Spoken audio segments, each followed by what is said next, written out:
Nakakatawa ang video nating na yon. Panurin mo hanggang dulo, siguradong magugustuhan mo bawat segundo. Kilala mo na siguro ang grupong ito, ang mga bakla para sa Gaza. Ipapakita ko sa iyo kung sino sila. Panoorin at pakinggan mo ito. Mga pare para sa Gaza! Gawing pandaigdigan ang intifada! Mga pare! Malatala ang nagsasabing gawing pandaigdigan ang intifada. So say globalize the intifada. Sila ang unang-unang itatapon mula sa pinakamataas na bahagi ng lungsod. Mga tanga. Tanga talaga itong mga ito. Meron akong mas maganda pa dito, okay? Panuurin mo ito. Panuurin mo kung paano ipaliwanag ng Muslim na ito kung ano ang mangyayari. Uy, sa totoo lang, hindi nga siya radikal na Muslim. Tingnan mo siya, wala siyang makapal na balbas. Para siyang karaniwang Muslim na mukhang moderado. Isa siyang karaniwang Muslim. Kahit ang mga karaniwang Muslim ay hindi gusto ang mga bakla. Ganun lang yon. Anong nangyari sa magkasintahang bakla sa Palestina? Ano ang posibleng mangyari sa magkasintahang bakla sa Gaza? Ayon sa batas ng Islam, papatayin sila. Hindi sinusuportahan ng Islam ang mga bakla o ang homoseksualidad. At sa tingin mo ba itama yon? Kung ako ang tatanungin mo, sa tingin mo ba tama yon? Gino. Sa tingin mo ba okay ito para sa mga bakla? Papatayin ako, di ba? Makakasuhan ako. Ganon din, hindi tinatanggap ng Islam ang pagiging bakla. Naiintindihan ko. Gusto mo ba napalitan ng Sharia law ang batas dito sa Canada? Sa kalaunan, mangyayari rin yon. Alam mo, kasi kami ay may mga pamilya. Nagpaparami kami ng anak. Kayo, hindi. Bumababa ang populasyon nyo. Tama ba? Ayon sa Pew Research Institute, pagsapit ng 2006, inaasa ang magiging pinakamalaking reliyosong grupo ang mga Muslim sa mundo. Ano ang gagawin nyo kung mangyari ito? Sa totoo, Pinapanukala mo pa rin ang Sharia noon. alam mo ba? Salamat sa iyong katapatan. Bihira naming marinig yan. Kaya sinusuportahan mo ang Sharia at gusto mo ng bansang mayoryang Muslim sa West End, tama? Katulad ng pagkakaroon ng bansang mayoryang kanduraning sa lupa ng mga katutubong Amerikano, baka balang araw ay magkaroon din kami ng bansang mayoryang Muslim dito sa Canada sa harap ninyo. Alam mo ba ibig sabihin nun? Sinabi niya na sa iyo ang mangyayari sa mga bakla, pero may mga tanga pa rin. Tignan mo ang mga tanga na yan.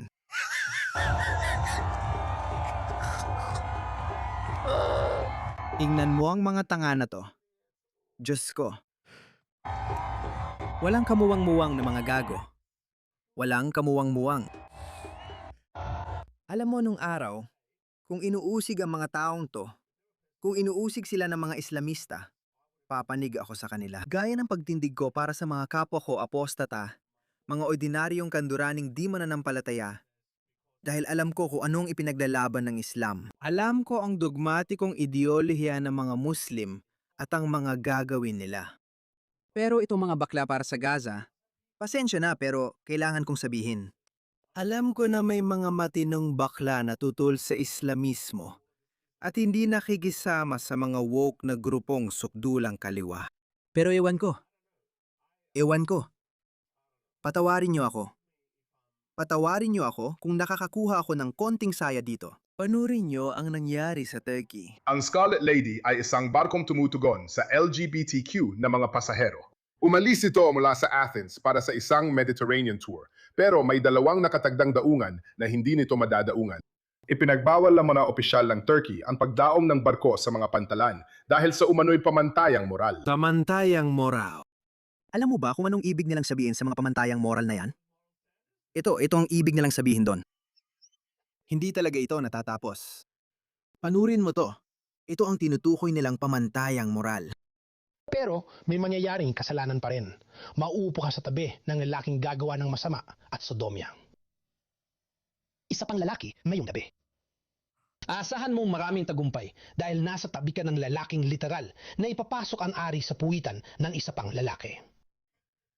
Kaya ang sinasabi ng Muslim na ito ay ayaw naming sumama ang mga gays for Gaza na nagpoprotesta para sa aming layunin dahil hindi kami bibigyan ng tagumpay ni Allah. Dahil ipapasok ng lalaki ang kanyang ari sa puwitan ng isa pang lalaki.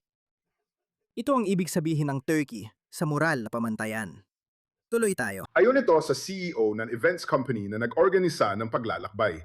Ano ang? Pakiramdam mo sa katotohanang tinanggihan ka ng bansang ito. Nakakagulat talaga yan. Hindi na nakakagulat yan.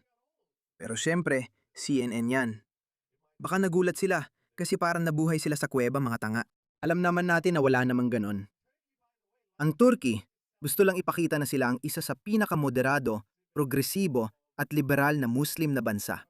At secular daw sila. Dating secular ang bansa, pero sa kasama ang palad, nasakop ito ng mga Islamista, gaya ng madalas mangyari. Walang Muslim na bansa ang nananatiling secular. Hindi mangyayari yon. Hindi naghahalo ang tubig at langis. Tapos sila pa ang may lakas ng loob na sabihin sa atin na gawin na lang nating isang secular na bansa na binubuo ng mga Hudyo at Muslim sa kasalukuyang lupain ng Israel, West Bank at Gaza. Parang may magandang record ng mga Muslim sa paglikha ng magagandang, maunlad at sekular na lipunan. Hindi. Kapag nakuha ng mga Muslim ang matatag na posisyon sa isang bansa, nasisira ito. Tingnan mo ang Lebanon, wasak na. India lang ang tanging bansang nakaligtas, kaya mahal ko ito. Malaki ang respeto ko sa India, pero nakaligtas lang sila dahil kinailangan nilang putulin ang mga braso nila noong 1947 at 47. Ibinigay nila sa mga Muslim ang sarili nilang bansa, ang Pakistan, at pagkatapos ay ang Bangladesh sa kabilang panig. Kaya ang India, hindi rin naman sila lumabas doon na walang suga. Kinailangan ng India na putulin ng parehong kanang at kaliwang braso nito. At meron pa rin silang, mga 8 o 9% ng mga Muslim sa kanilang populasyon at patuloy pa rin silang naghihirap. Pero dahil nakalamang ang India sa dami ng tao, kaya nakaligtas ang India. Sa kasamaang palad, hindi ito nangyayari sa iba pang panig ng mundo. Oo, totoo yun. At isang paraan para mailarawan ko ito ay, alam mo, ang LGBTQ+ na komunidad ay napakatatag. Katatapos lang natin ang Pride Month, kung saan kinikilala natin ang Stonewall Riots at ang paglaban para sa ating mga sarili. Kung saan kinikilala natin ang pagbangon mula sa AIDS epidemic. Kung saan kinikilala natin na napanalunan natin ang laban para sa pagkakapantay-pantay sa kasal. Kaya matatag tayo mga tao. Kaya nating makabangon mula sa napakaraming pagsubok. Ganito man, sasabihin ko, hindi ko makakalimutan na ang Turkey at ang kanilang bansa ay nagpasya na itaboy kami. Alam mo anong gagawin mo tungkol dito? Pupunta ka pa rin ba sa Gays for Gaza na protesta? Mga tangha. Sigurado ako, alam mo, wala nang naging opisyal na Pride event sa Turkey mula pa nung 2015 simula na magsimula ang administrasyon ni Erdogan.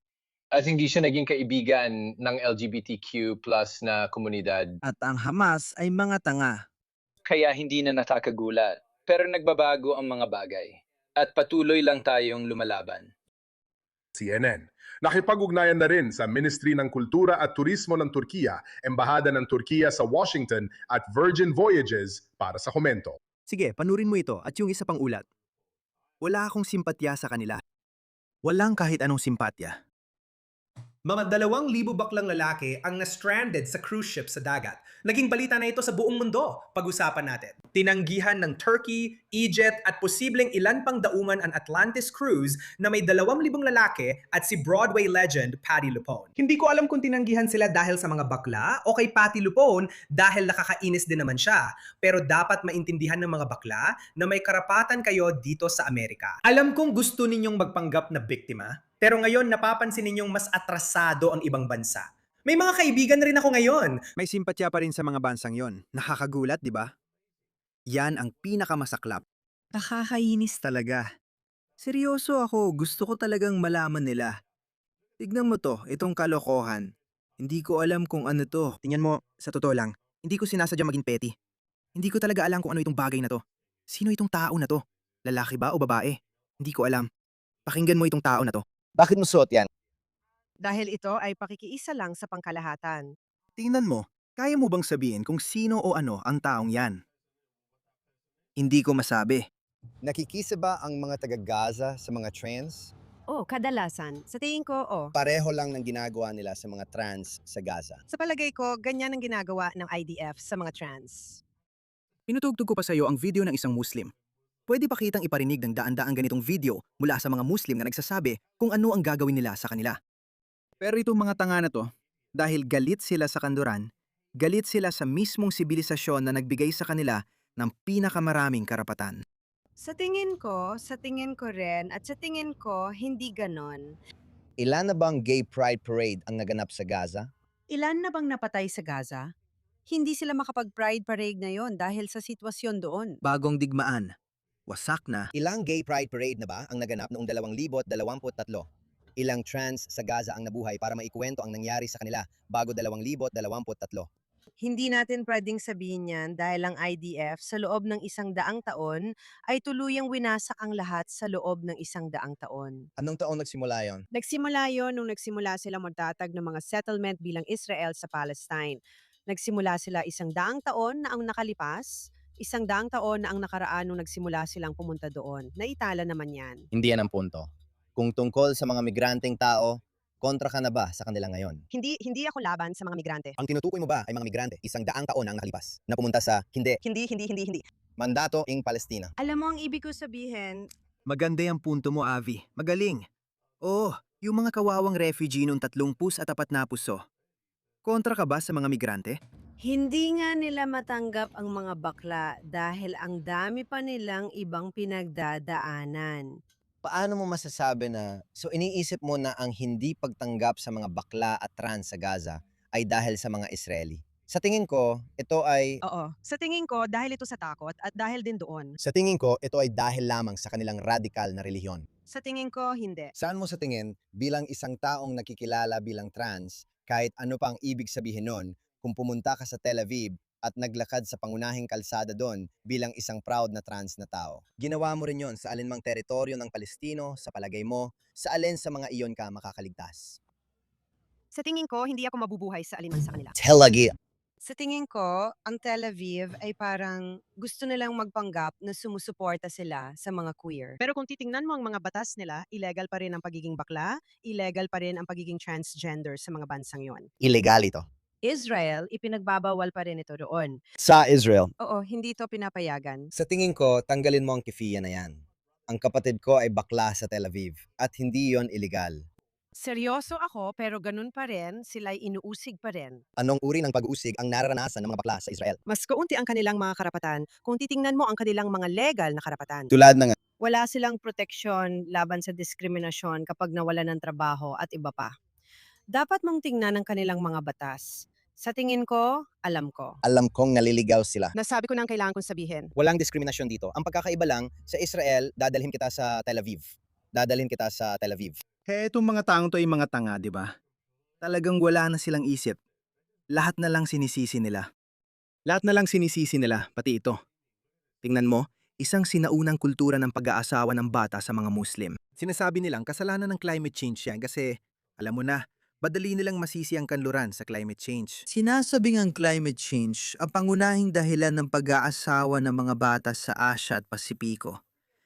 Pero matagal na itong nangyayari. Matagal nang laganap ang pag-aasawa ng bata sa mundo ng mga Muslim. Si Muhammad, ang nagtatag ng Islam, ay ang pinakasikat na PDF sa mundo. Pinakasalan ang isang 9 na taong gulang na babae. Hindi na kailangan sabihin. Alam na ng lahat. Pero alam mo ba? Tingnan mo ito. Pero alam mo ba? Pagkatapos silang tanggihan o paalisin ng Turkey, tingnan mo ito. Tinanggihan ng Egypt ang Atlantis Gay Cruise matapos silang ipagbawal ng Turkey. Alam mo, hindi talaga matututo ang mga ito. Itong mga gays for Gaza, hindi talaga sila matututo. Kaya hindi ako naaawa sa kanila. Wala akong pakialam kung may mangyari man sa kanila. Gusto ko lang tapusin ang video na ito gamit ang klasikong talumpati ni Netanyahu. Kasi sa tingin ko, mas magaling talaga itong taong ito kaysa sa akin sa pagpapainis sa mga taong ito. Ang ilang sa mga nagpoprotesta ay may hawak na mga placard na nagsasabing Gays for Gaza. Maaari na rin nilang itaas ang placard na may manok para sa KFC. Oo nga. Mga tanga talaga sila. Hindi nila naiintindihan. Ano kaya ang mangyayari sa kanila? Kaya yan mga pare, wala akong nararamdamang awa. Kung sila ay inuusig, kung ang mga taong ito ay inuusig o dinidiscriminate ng mga Islamista, medyo natutuwa ako ng palihim. Ikaw, ano sa tingin mo?